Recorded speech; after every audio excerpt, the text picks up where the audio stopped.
Hey friends, and well, let me be honest, probably before this video is over, some of you will consider me as an enemy. But I wanted to share a couple minutes about my thoughts, not only on the tragedies that we have been experiencing over these past months, and especially these last couple of days with the shootings of our black men, but what I'm coming to learn over my 23-year journey of being a white man, living and ministering amongst my black family here in several inner cities of Chicago. And I'm going to speak very black and white because, let's be honest, it's a black and white issue. I want to take you to the book of Exodus, chapter 1, and I wanted to share a little bit of what took place prior to the rise of Moses. When I read that, it talked about that the Pharaoh became concerned and very fearful that the Hebrew slaves were growing in number and in power. So in order to maintain their oppression, he put upon them great labor. He put upon the Hebrew slaves cruelty to keep them down. However, they still grew.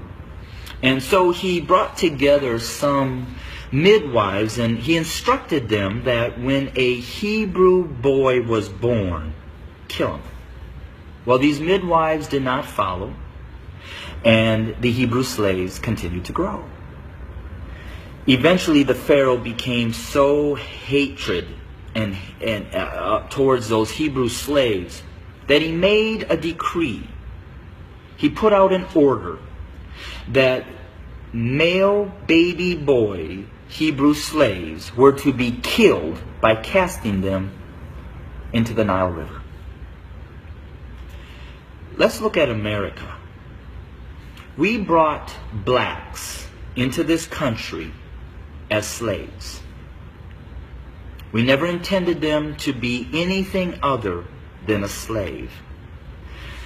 But they began to grow in number and in power, and eventually they fought their way to some freedom. So we became even more cruel, and to keep our black Americans down, we lynched. But yet they rose. So then we used the welfare system, the criminal justice system, to keep them down, to contain them, to destroy them. But yet they rose, and they're rising. Then we built prisons and jails to hold them. Yet they rose. And so now we are doing exactly what the Pharaoh did at the end, sending out a decree: kill them. So until we admit that when we wrote this Constitution that all men are created equal, that we never intended to include our black brothers and sisters, our nation may end up facing exactly what the Egyptians faced when they refused to let God's people go. So I'm going to say this to my white fellow Americans, that the bloodshed that is on its way is not on the hands of our fellow black Americans, but is on our hands. We are the ones that are refusing to let God's people go. We are the ones that are refusing to acknowledge that we do not value our black brothers and sisters as equal individuals or equal Americans as us white men.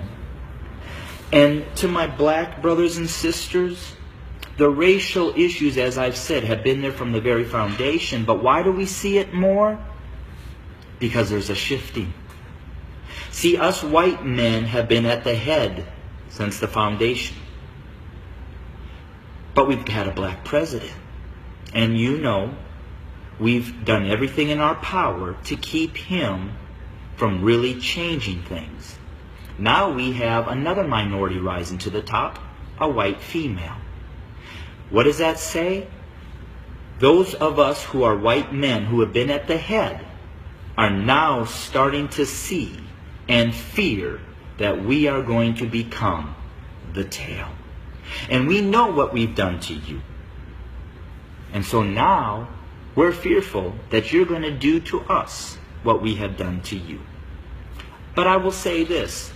I've lived in a black community for 23 years. I've never been treated the way that this country has treated my black Americans. So I call out my white Americans to say we better heed, repent, acknowledge, and change. Because if we don't, I just want to again say this. The bloodshed that we will experience is on our hands, not the hands of our fellow black Americans. I don't necessarily know the answer, except for us white Americans need to repent, acknowledge the lies that we have taught, acknowledge our value system of equality. It is not here, and it does not include our black brothers and sisters. And we need to change, and we need to change now. Thanks for your time. Bless you. Yeah, hey, hello, hi, this is Jay. Welcome to NebTV.